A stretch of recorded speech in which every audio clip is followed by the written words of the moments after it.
오래전에 바닷속에 들어가는 잠수함을 타본 적이 있습니다. 관광 잠수함이기 때문에 크지도 않고 한 20여 명이 함께 들어가서 어느 정도 바다 속에 들어가는 그러한 잠수함이죠.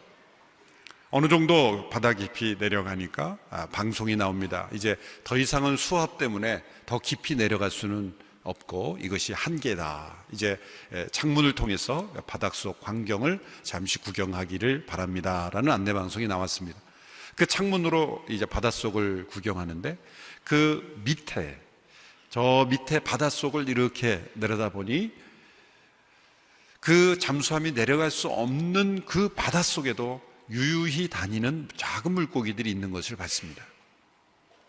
두꺼운 철판으로 된 그 잠수함도 견딜 수 없는 그 무거운 수압을 작은 물고기들이 아무렇지도 않게 마치 우리를 놀리듯이 그렇게 여유 있게 다니는 물고기들을 보았습니다. 후에 자료를 찾아보면서 어떻게 저 바다 물고기들은 저 깊은 바닷속에 그 수압을 견디며 그 속에서 살고 있었을까? 여러 대답들이 많더라고요. 물고기 속에 있는 불에라고 하는 어떤 우리의 허파 기능을 하는, 거기에 원래 공기가 들어 있어야 하는데 공기가 있지 않고 액체, 기름 같은 것이 들어 있어서 압력을 방어할 수 있다.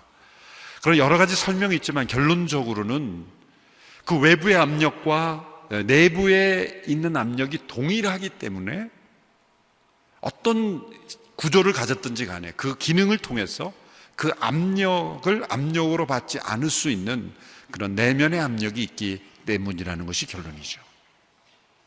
저는 그것을 오늘 우리의 삶에 적용해 보면 이 땅을 살아가는 어떤 세상의 엄청난 압력에 우리가 눌릴 때가 있습니다.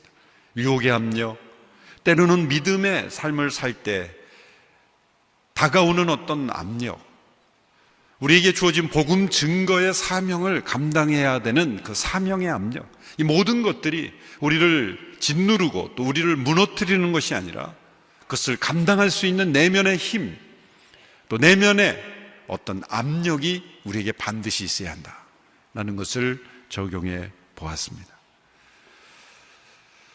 사도행전을 살았던 믿음의 사람들, 그들은 망망대해와 같은 그 당시의 세상에서 작은 물고기와도 같은 그런 연약한 사람들이었습니다. 그들이 그 세상의 압력에 무너지지 않고 도리어 그것을 거슬러 살아갈 수 있었던 것은 그들 안에 성령의 임재하심에 그 압력이 존재했기 때문입니다. 주님께서 그들에게 온 세상을 에게 복음을 전하라고 하는 사명을 주셨을 때 그것은 그들의 힘으로 감당할 수 있는 사명이 아니었습니다. 선교는 우리의 일이 아닙니다. 우리의 힘과 능력으로는 불가능한 것입니다. 우리 안에 하나님께서 주시는 신비한 능력, 힘, 내면의 압력이 존재하지 않는 한 우리는 세상으로 향하여 그 사명을 감당할 수가 없는 것입니다. 선교는 우리가 하나님의 일을 하는 것이 아니라 하나님께서 우리를 통해서 일하시는 겁니다. 진정한 선교가 이루어지기 위해서는 우리가 선교하는 것이 아니라 우리 안에서부터 먼저 선교가 일어나야 하는 것이죠. 하나님의 역사가 일어나야 되는 것이죠. 우리가 전하는 복음이 우리가 전하는 복음일 뿐만 아니라 우리 안에 복음의 역사가 먼저 일어나야 하는 것입니다. 사도행전 13장에 나오는 이 안디옥 교회의 모습을 통해서 우리는 선교적 교회의 참된 모습을 볼 수가 있는 거죠. 그것은 복음을 온 세상에 전하는 교회임과 동시에 그 공동체 안에 하나님의 역사가, 하나님의 임재가, 그리고 성령의 능력이 임재함으로 나타나는 어떤 모습들이 있었다는 거예요. 첫 번째로 그 안디옥 교회 성도들 가운데는 벽이 존재하지 않았다. 어떤 장벽이 존재하지 않았다는 것을 알 수가 있습니다. 특별히 그들의 리더십들 가운데 어떠한 사회적 배경, 문화, 어떤 경제, 인종, 언어의 차이로 인한 장벽이 존재하지 않는 하나됨을 유지하는 그런 교회의 모습을 보여주었다는 것을 우리가 알 수가 있습니다. 선교적 교회는 어떤 외부의 사역 이전에 내부의 선교에 성공한 교회입니다. 그리스도 안에서 모든 장벽이 무너지고 십자가 앞에서 자기 자신을 부인함으로 어떠한 차이도 극복할 수 있고 어떠한 장벽도 뛰어넘을 수 있는 교회, 그것이 진정한 선교적 교회의 첫 번째 모습이라는 거죠. 그 모습에 대한 힌트를 우리에게 알려주는 것이 1절에 나오는 안디옥 교회의 리더십들의 명단입니다. 1절의 말씀을 우리 같이 한 목소리로 읽어보도록 하겠습니다. 시작. 안디옥 교회에는 예언자들과 교사들이 있었습니다. 그들은 바나바, 니게르라고 하는 시므온, 구레네 사람 루기오, 분봉왕 헤롯 안티파스와 어릴 때부터 함께 자란 마나엔, 그리고 사울이었습니다. 이들의 역할을 예언자들과 교사들이라고 합니다. 예루살렘 교회는 사도들이 있었는데 이제 안디옥 교회는 예언자들과 교사들, 이런 역할로서 그 회중을 이끌어갔다는 것을 알 수가 있습니다. 이게 가장 중심적인 역할을 하는 사람이 바로 바나바라는 것을 알 수가 있죠. 이 바나바가 예루살렘께 파송을 받아 안디옥 교회에 형성된 성도들을 믿음을 격려하고 양육하는 일을 책임 맡은 사역자라는 것을 알 수가 있습니다. 제일 마지막에 나오는 사울이라는 사람이 나옵니다. 다메섹 도상에서 주님을 만난 바울이라고도 하는 사울이죠. 사울은 이 히브리식 이름이고 바울은 이제 그리스식 이름이죠. 그래서 흔히 사울이 바울로 개명을 했다, 그것이 아니라 그 히브리 문화권에서는 사울로 불리고 또 헬라 문화권에서는 바울로 불림으로써 이제 이방 세계에 복음을 전하는 사역을 주로 하기 때문에 13장 이후부터는 주로 바울로서 많이 사용되는 것뿐입니다. 사울이 제일 마지막에 나온 이는 헬라어 문법적인 표현으로 가장 중요한 어떤 사람들의 명단을 열거할 때 가장 중요한 역할을 하는 사람을 제일 첫 번째 두고 그 다음으로 중요한 역할을 하는 사람은 그 다음에 두지 않고 제일 마지막에 두는 것이 이 문법적인 특징입니다. 그래서 바나바, 사울을 중심으로 그 안에 여러 사람들의 이름이 나옵니다. 이 명단들을 보면 인종을 초월한 그런 리더십들이 구성되었다는 걸 알 수가 있습니다. 구레네 사람 루기오, 구레네는 북아프리카 지역이죠. 바나바는 구브로 출신 유대인이고 또 니게르는 로마 이름이고 시몬은 유대인입니다. 이렇게 각층의 인종들이 함께 모여있는 다민족 공동체였고 그 리더십들도 다민족 리더십으로 구성되어 있다는 걸 알 수가 있습니다. 또한 사회적 위치도 초월했다는 것을 알 수 있습니다. 거기 보면 후반부에 분봉왕 헤롯 안티파스와 어릴 때부터 함께 자란 마나엔, 그리고 사울, 이렇게 되어 있습니다. 헤롯 안티파스, 그는 헤롯 대제의 아들이죠. 당대 로마 최고의 권력자입니다. 헤롯 안티파스, 분봉왕 중에 한 사람이죠. 헤롯 대왕의 이 4명의 자녀들이 서로 유대 팔레스타인을 나누어서 통치했는데 그 중에 한 왕 헤롯 안티파스와 어릴 적부터 함께 자랐다. 개역 번역에서는 젖동생이다 이렇게 번역을 했죠. 그것은 함께 젖먹이 때부터 함께 자랐다. 이거는 왕실의 친족이거나 동시에 마음대로 왕실을 드나들 수 있는 사회적 신분을 가진 사람이 아니면 불가능한 거예요. 로마 사회에 왕족 중에 한 사람이었을 가능성이 높습니다. 마나엔. 그런데 그가 안디옥 교회의 리더십대로 성령으로 충만함으로 인도함을 받는 리더 중에 한 사람이 되어 있다는 거예요. 반면에 사울은 바리새인 출신의 가난한 선비 같은 사람이었을 겁니다. 이 이름들만 봐도 어떤 사회가 가지고 있는, 그 당시의 문화 사회가 가지고 있는 그 가장 근본적 차이를 뛰어넘은 그런 공동체였다는 걸 알 수가 있습니다. 사회는 불가능한 겁니다. 사회는 끼리끼리 놉니다. 사회는 벽이 분명히 있습니다. 세상의 사회로부터 상처받고 힘겨운 것은 바로 사회가 가지고 있는 벽 때문에 그런 것이죠. 아무나 만나주지 않습니다. 격을 따지고 사회적 신분을 따지고, 그것이 이 세상이지만 이 세상과 다른 십자가로 하나 된 공동체의 모습을 보여주고 있다는 거예요. 예수님께서 제자 삼으신 12명의 제자들도 구성을 보면 아주 기가 막힙니다. 마태라고 하는 제자는 전직이 세리였죠. 세리 역할을 하다가 예수님의 부르심을 받았어요. 세리는 그 당시에 매국노로 취급을 받던 사람들이죠. 이 세리를 미워하고 증오하면서 때로 폭력을 써서라도 이 세리 같은 사람은 세상에서 제거되어야 된다고 믿고 살았던 사람들이 열심당원이라고 불렀던 사람들이에요. 그 열심당원 중에 시몬이라는 제자가 예수님의 제자가 됐어요. 누가 먼저 부르심을 받았는지 모르지만 예수님의 그 제자 공동체 안에는 서로 사회에 정직했던 사람이 함께 모인 거예요. 이렇게 수천 명이 함께 예배하는데 한 분은 1층, 한 분은 2층에 있으면 서로 안 만나고 얼마나 좋아요. 한 분은 1부 예배 나오고 한 분은 3부 예배 나오고 그렇게 안 만나는 게 아니에요. 12명의 어느 날 여러분들이 순 배정을 받아서 딱 가보니 사회에 정적이 딱 앉아 있는 거예요. 내가 이 순 모임에 계속 가야 될 것인가 말 것인가. 사회로 말하자면 만날 이유가 없고 만나서는 안 되는 사람이 내가 예수님 때문에 만나야 한다면 과연 계속 만날 수 있을까? 예수님의 제자 공동체가 그랬고 안디옥 공동체가 그랬던 거예요. 헤롯 안티파스의 젖동생인 마나엔이 왜 사울과 함께 신앙생활을 해야 됩니까? 예수님이 아니라면 절대 만날 수 없고 만날 이유가 없는 사람들이 함께 모여서 하나됨을 보여줬다는 거예요. 이것이 세상과 다른 선교적 교회의 모습이에요. 복음을 전하기 전에 이미 십자가가 하나님과 사람의 벽을 무너뜨리고 사람과 사람 사이의 어떤 벽을 무너뜨리신 그 복음의 능력이 먼저 교회 공동체 안에서 선교의 사역이 이루어지는 교회, 이것이 선교적 교회의 첫 번째 모습이에요. 안에는 장벽이 가득하고 차별이 가득하고 서로 갈등과 반목이 있으면서 어떻게 믿지 않는 영혼들에게 열방을 향해서 당신 예수 믿고 우리는 한 공동체입니다라고 말할 수 있겠습니까? 선교적 교회는 바로 서로의 차이를 넘어서서 그리스도 안에 어떠한 차이도 넘어설 수 있는 그런 하나됨의 공동체, 이것이 바로 선교적 교회의 모습입니다. 두 번째로 선교적 교회의 모습은 안디옥 교회를 통해 나타난 것은 함께 기도하며 예배하는 금식하는 가운데 성령님의 음성을 듣고 순종하는 그러한 모습이 있었다는 거죠.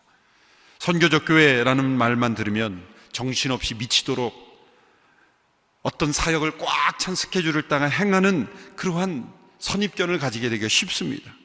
그러나 선교적 교회는 예배와 금식 그리고 합심하여 기도하는 가운데 하나님과의 살아있는 교제가 있고 하나님의 음성을 듣는 그러한 성도들, 리더십들이 있다는 거예요. 성령의 음성을 듣고 성령님께서 원하시는 대로 순종하는 교회의 모습이 선교적 교회의 모습이라는 거예요. 예배는 나의 즐거운 엔터테인이 아닙니다. 하나님의 음성을 듣는 시간이에요. 우리가 주를 위해 무엇인가를 하려고 하기보다 하나님께서 어떤 말씀을 주시는가를 듣는 게 더 필요해요. 워킹 타임보다 웨이팅 타임이 더 중요한 거예요. 하나님의 음성을 기다리는 시간이 없으면 하나님을 위해 일하는 것이 다 나의 일이 되어버리고 우리의 비즈니스가 되어버릴 위험이 많은 것입니다. 참된 예배에는 성도들이 그리고 특별히 앞선 지도자들이 성령님의 음성을 민감하게 듣고 순종할 줄 아는 그러한 교회인 거예요. 이게 선교적 교회예요. 이 본문으로 고옥하는 목사님께서 사도행전을 강의하시면서 이 본문을 설교하시면서 이렇게 말씀하신 내용이 제 마음속에 깊이 와닿습니다. 제가 한번 그 부분을 읽어드리겠습니다. 교회 안에서 인간관계가 비틀어지는 이유는 어떤 조직이나 행사를 중심으로 사람을 묶어놓으려고 하기 때문입니다. 할 수 없어서 회장, 부회장, 총무 등을 세워놓지만 사실 가장 이상적인 공동체는 조직 자체가 없는 것입니다. 필요하면 모두 회장 역할을 하고 필요하면 다 총무 역할을 할 수 있어야 하는 것입니다. 교회 조직은 그저 흩어져 무너져 내리지 않을 정도로만 존재하는 것이 좋습니다. 어떤 형식이나 틀이 아닌 사람들 자체의 응집력으로 하나 될 수 있어야 합니다. 그 비결은 바로 합심하여 기도하는 것입니다. 교회는 조직으로 사람을 묶어놓는 세상 조직이 아닙니다.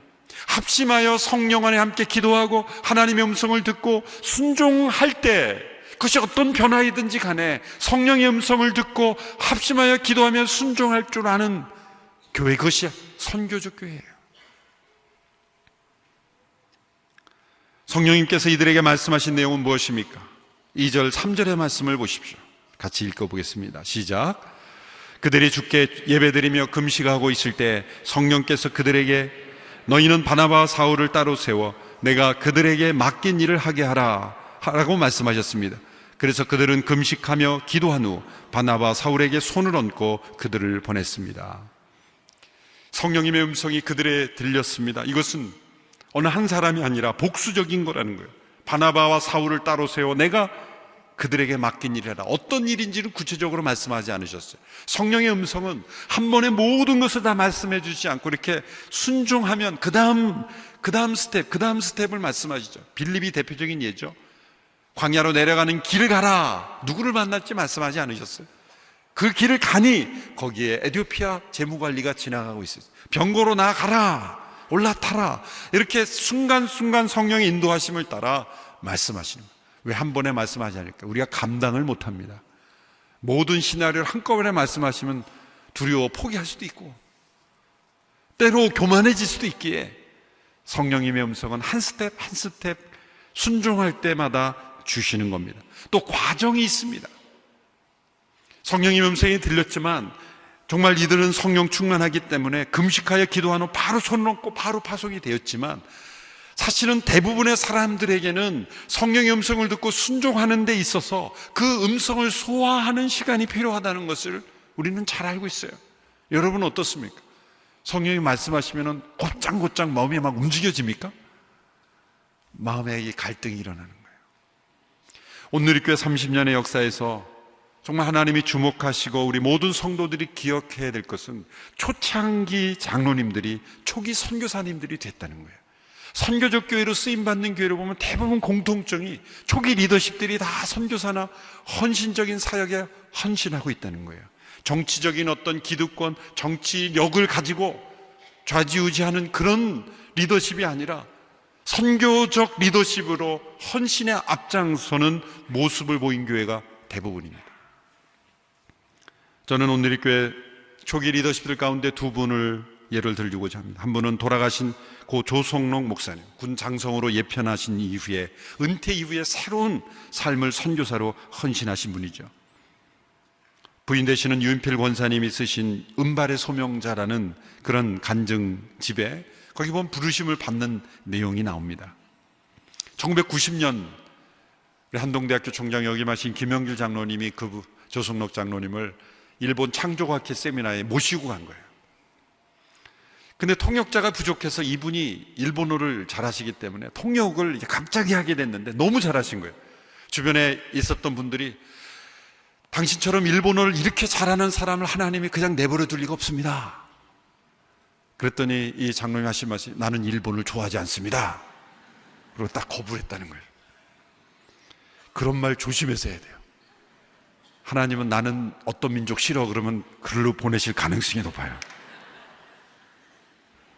하나님께서 요나를 왜 니느웨로 보내셨을까요? 니느웨를 제일 싫어하는 사람이기 때문에.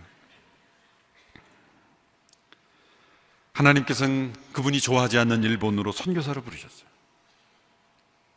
그분의 일기에 보면 1994년 3월 30일 그분의 일기에 이렇게 기록이 되어 있습니다. 우리 민족이 가장 사랑할 수 없는 대상이 누구일까 생각해 봤을 때 그 대상은 바로 일본인이다. 내가 머지않아 생을 마치는 날을 생각하면서 일본인을 미워하는 마음과 그들이 잘못되기를 바라는 마음으로는 결코 천국에 갈 수 없다는 것을 깨달았다. 나는 일본인을 향한 사랑과 긍휼의 마음을 품고 일본에서 선교하기로 결정했다. 그리고 이것이 하나님께 주신 최후의 사명이라고 믿게 되었다. 양 국민이 서로 미워하거나 싫어하지 않고 서로 간에 진정한 평화를 갖게 하는 것이 상대방을 진심으로 사랑하는 것임을 알았기에 복음 전도자로서의 사명을 감당하기로 결단을 내렸다. 그래서 일본 선교사, 일본에서 개척해서 복음을 전하고 이제 주님 품에 가셨습니다. 온누리교회 팀 선교의 문이 열리기 시작한 것은 치과 의사셨던 최선수 장로님이 강남에서의 치과 생활을 정리하시고 중국 선교사로 떠나면서부터이죠. 주님의 분명한 부르심이 있었어요. 그런데 그 장로의 마음속에 이 일어나는 갈등이 있었다는 거예요. 성령님이 분명히 말씀하셨는데 바로 떠나기가 어려운 것이 바로 현실이었고 자신의 고민이었다. 그 갈등을 그분의 자서전 선교는 나에게 축복이었다라는 책에서 이렇게 고백하고 있어요. 중국으로 가겠다는 마음만 섰지 정작 아무것도 내려놓지 못한 상태가 계속되었다. 막상 떠나려 하니 집착하며 놓지 못하는 것들이 너무 많았다. 20년 동안 번창한 병원, 강남의 좋은 저택, 12년 동안 갖고 온 경기도 광주의 농장들을 비롯해 자질구레하게 집착하며 붙들고 있는 것들이 너무 많았다. 보기가 그토록 어려운 것인지 그때 체험하게 되었다. 특별히 장로님은 병원이나 집보다도 경기도 광주의 그 농장 가꾸는 걸 참 좋아하셔서 아름답게 가꾸는 농장을 포기해야 된다는 것이 제일 어려우셨다는 거예요. 그래서 그렇게 갈등하고 있는 중에 이제 가족과 함께 주말에 농장으로 내려가서 운전하고 중에 잠시 깜빡 조시게 돼서 사고가 난 거예요. 교통사고가 크게 났는데 가족들이 팔이 부러지고 다리가 부러지고 장로님도 갈비뼈가 몇 개 부러진, 병원에 입원하셔서 누워있는 중에 말씀이 그리워서 말씀을 펴시게 됐는데 누가복음 말씀을 우연히 펴시게 된 거예요. 그런데 그 말씀이 이 말씀이었어요. 어리석은 자요, 오늘 밤 내가 내 영혼을 찾으리니 그러면 내 예비한 것이 네 것이 되겠느냐. 자기를 위해 재물을 쌓아두고 하나님께 부여하지 못한 자가 이와 같으니라. 그 말씀을 보고 정신이 번쩍 드시면서, 그렇지, 내 모든 것을 내려놔야지. 그리고 내려놓고 이제 그 준비 과정도 오래 걸렸어요. 한 목사님이 그렇게 바로 가면 안 됩니다. 준비하고 가야 됩니다. 그래서 모든 준비 과정을 통해서 7년의 준비를 과정을 통해서 이제 중국에 들어가서 농장을, 선인장을 재배한 비즈니스 선교 모델을 저희 온누리교회 중요한 중국의 선교 거점 기지를 만드신 거예요. 그때 함께 최순 장로님과 북경에서 반석 농장에서 사역하신 목사님이 박종길 목사님이세요. 제가 사진을 한번 찾아봤는데 왼쪽에 계신 분이 최선수 장로님이시고 오른쪽에 계신 분이 박종길 목사님이죠. 평양에서 베이징으로 가는 그 재배한 곡식들을 실어서 이제 보내면서 사진을 찍은 역사적 자료입니다. 성도님들은 잘 못 보셨을 거예요. 저희 교회 선교 역사의 바나바와 사울입니다. 그 최순 장로님, 박종길 목사님 그 책에서 너무 은혜를 많이 받았다고 그렇게 하는데 지금은 또 제가 은혜를 많이 받고 있습니다. 바나바와 같이 이렇게 참 섬기시는 귀한 분들이에요. 선교적 교회는 리더십들이 성령의 음성을 듣고 순종하는 그러한 교회, 그런 교회가 바로 선교적 교회입니다. 오늘 이렇게 30년에 하나님께서 주신 축복은 이렇게 초기 리더십들이 선교에 헌신하는 그러한 교회이기에 바로 하나님께서 선교적 교회로 온누리교회를 사용하고 계시다고 믿습니다. 하나님께서 저와 여러분도 부르시면 성령님께서 말씀하신 우리 모두는 다 순종해야 될 줄로 믿습니다. 아멘 하면 말씀하실까 봐 불안해서 아멘 안 하십니다. 같이 모두가 아멘 할 수 있게 되길 바랍니다. 아멘. 2층은 안 하시네요.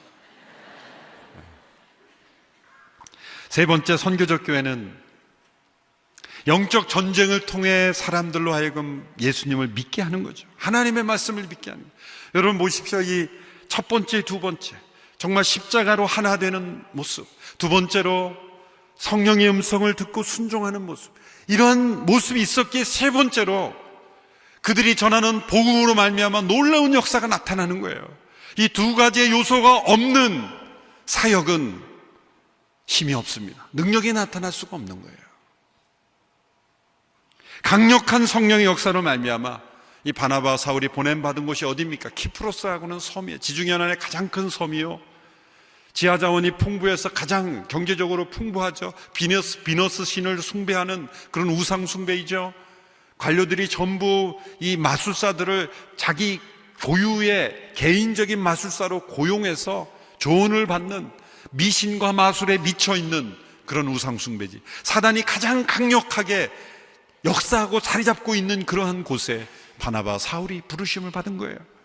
그곳은 바나바의 고향이기도 했습니다. 고향이기 때문에 부르신 것이 아니라 가장 그 시대에 견고한 사단의 진이 있는 곳이었기 때문에 그곳으로 부름을 받았습니다. 그곳에 있었던 총독이 서기오 바울이라고 하는 총독이 하나님께서 그의 마음을 움직이셔서 이 마술과 미신에 사로잡혀 있는 그가 논리적으로 뭔가 이것은 아니지 않는가라는 마음을 불러일으킨 거예요. 성령의 역사가 나타나고 복음이 전해질 때 놀라운 것은 복음을 전하는 사람에게만 성령이 역사하시는 것이 아니라 그 복음을 들어야 될 사람, 복음이 필요한 사람에게도 성령님이 동일하게 역사하셔서 준비하신다는 거예요. 도저히 믿을 것 같지 않았던 서기오 바울, 그 총독이 바나바와 사울을 통해 말씀을 듣게 됩니다. 방해 세력들이 일어나게 됩니다. 그 총독 옆에서 마술을 하고, 그리고 미신으로 사로잡았던 엘루마라고 하는 마술사가 믿지 못하게 하려고 방해를 합니다. 사울이 성령 충만하여서 그에게 도전합니다. 그것이 9절에서 11절의 말씀이죠. 제가 읽어보겠습니다. 그러자 바울이라고도 하는 사울이 성령 충만한 가운데 엘루마를 뚫어지게 쳐다보며 말했습니다. 이 마귀의 자식아, 너는 모든 의의 원수로다. 너는 갖은 속임수와 거짓으로 가득 차 있구나. 주의 바른 길을 어지럽게 하는 일을 그치지 못하겠느냐. 이제 주의 손이 너를 치심으로 내 눈이 멀어 얼마 동안 햇빛을 보지 못할 것이다. 그러자 즉시 안개와 어둠이 그를 덮쳤고 그는 이리저리 더듬으며 자기 손을 잡아 이끌어줄 사람을 찾았습니다. 성령 충만하여 그를 책망했을 때, 그의 거짓을 책망했을 때, 그의 그 사단에게 속해 있는 속임수를 책망했을 때 그의 눈이 얼마 동안 멀게 되고 그 놀라운 징조와 표적을 보면서 총독이 믿게 된 거예요. 여러분, 우리가 한 사람이 진정한 하나님의 사람으로 믿게 된다는 것이 얼마나 어렵습니까? 우리 힘으로 되지 않습니다. 성령의 능력으로만이 가능한 거예요. 그러려면은 우리 공동체가 선교적 공동체가 돼야 돼요. 우리 안에 먼저 십자가의 능력이 나타나야 되고 하나 되어야 되고, 그리고 성령의 음성을 듣고 순종할 때 사회 각계각층에 있는 도저히 믿지 않을 것 같은 사람들이 믿게 되는 역사가 있게 되는 것입니다. 단지 파송된 사람들, 목회자들만이 아니라 여러분들을 통해서 세상에 있는 각계각층의 사람들이 예수님을 믿게 되는 역사, 이것이 선교적 교회입니다. 12절에 보면 총독이 믿게 됐습니다. 12절 말씀 같이 읽습니다. 시작. 이 일을 보자 총독이 믿게 됐고 주에 관한 가르침에 그저 놀랄 뿐입니다. 무엇에 놀랐습니까? 믿을 뿐만 아니라 그 가르침에 놀랐어요. 여러분, 선교적 교회는 이렇게 세상을 놀라게 하는 교회입니다. 요즘은 교회가 이상한 일로 세상을 놀라게 하는 것 같아서 참 마음 아파요. 성령의 능력으로 세상을 놀라게 하는 교회. 그럼 먼저 우리 안에 복음의 역사가 나타나요. 서로가 놀라야 돼요. 우리 안에 있는 모든 벽과 차이가 다 극복되는 것, 그래서 놀라야 돼요.